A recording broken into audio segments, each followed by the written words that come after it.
সদ্যই চীনে চালু হয়ে গিয়েছে কে ভিসা।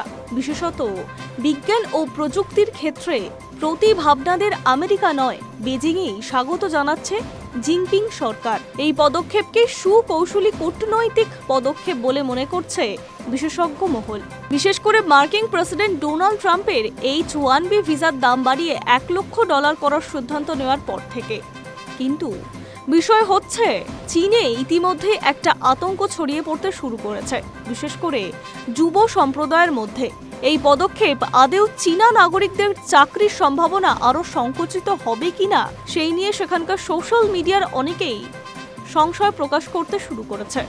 প্রসঙ্গত পরিসংখ্যান বলছে বছরে অনুমোদনপ্রাপ্ত 85,000 H-1B ভিসার 70% ভারতীয়। বিদেশে গিয়ে যারা নিজেদের কেরিয়ার গড়তে চান তাদের সিংহভাগই লক্ষ্য থাকে ভিসার ওপরে। কিন্তু ট্রাম্পের ভিসায় বোমা সেই স্বপ্ন যেন ধাক্কা খেয়েছে, আর তাতেই সুবিধা তুলতে চাইছে চীন। তবে এখনো পরিষ্কার নয় চীনের এই ভিসা আদৌ সেখানে আগত বিদেশিদের কাজ করার অনুমতি দেবে কিনা।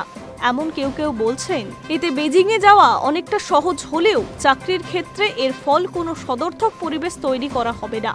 মাত্র দিন তিনেক আগে চালু হয় এই ভিসার জোর কতটা তা পরিষ্কার বুঝতে এখনো কিছুদিন সময় লাগবে বলে মনে করছে ওয়াকিবহল মহল।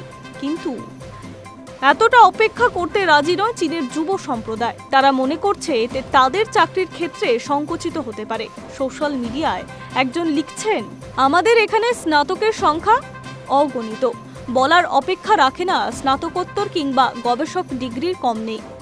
দেশীয় প্রতিভার বিরাট ব্যাংক এখানে রয়েছে, অথচ আমরা কিনা বিদেশি স্নাতকদের এখানে ডেকে আনছি।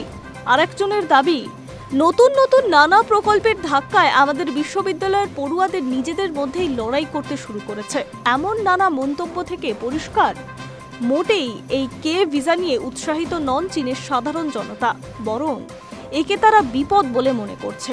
High news network.